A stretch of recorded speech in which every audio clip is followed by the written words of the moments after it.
Tut yüreğimden ustam, ustam, aklım firarda.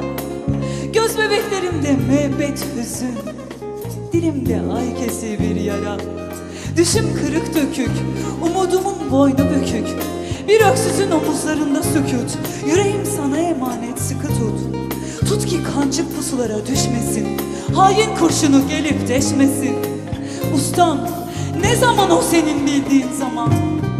Eskiden halı tezgahında dokunurdu aşklar. Nakış nakış körpe kız ellerinde bellilere yazılırdı isimler. Yüreklere kasılırdı gizlice. Sevdalılar asil ve de yürekli. Sevdalar kavgalar iki kişilik. Oysa şimdi çorak gönüllere ekiliyor sevdalar seher vakitlerinde.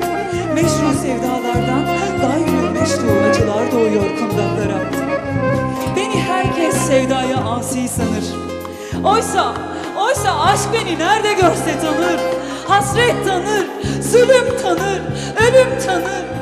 Yüzüm yüzümden utanır. Yorgunum ustam.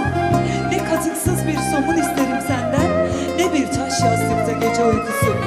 Var gücünle asla sükunetime, çığlığın kopsun. Uzat ellerini güneşe dokun, uyandır uykusundan.